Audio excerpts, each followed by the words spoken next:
In our method, we have one golf swing that we use and that we teach you. And for those of you that are one club chippers, here's the difference. If your favorite golf club to chip with is a 9-iron, then what you have to do is, if you have a short shot, you have to make a tiny backswing. If you have a medium length chip shot, you have to make a longer backswing. And if you have a real long chip shot, then your backswing has to go back even further. With our method, you use one golf swing and then you change clubs, and that will control how far you want the golf ball to go. So watch this. Let's say I have a short chip shot.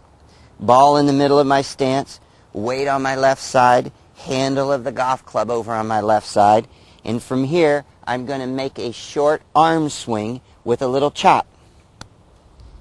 And that's how far my 9-iron goes on this speed of green. Now watch what happens if I change clubs. Let's say I want to go a little bit further, maybe to that pin, and I'll use a 7-iron.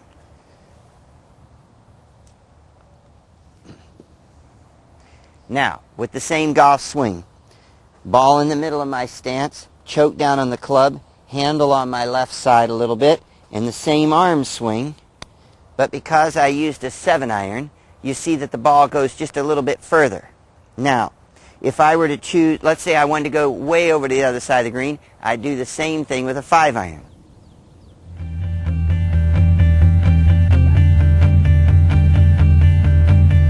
Once you're in your setup and you're ready to start your backswing, because your golf ball's in the center of your stance and the weight's on the left side and the handle's over on the left side, this will encourage the golf club to swing up.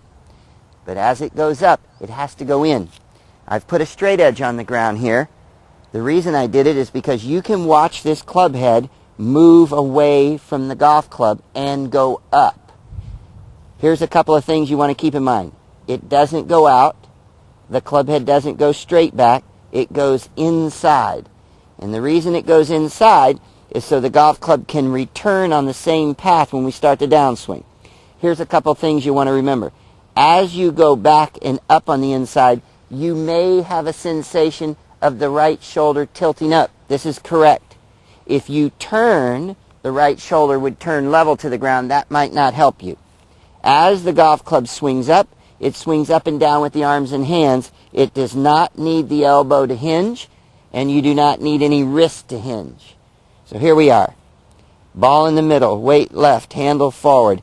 The arm swing, you're choking down on the club. The club swings up on the inside. Now let's talk a little bit about the length of the backswing. If you were to swing this golf club parallel to the ground, this would be miles too far. If you were to swing this golf club back a foot, this would be too short. In the middle, in the happy medium for you, is to swing the arms and hands up to where the shaft points out in that area, not straight behind the ball, not behind you. If you do everything correct, the path of the golf club will swing slightly inside. If this right shoulder does not move at all, the arms and hands will go out. That will be going away from you too much. If you turn this right shoulder when you go back, the arms and hands will go inside too much. Do everything correctly, weight left, and let this right shoulder tilt a little bit, and as you swing up, the path will be slightly on the inside. That's the correct path.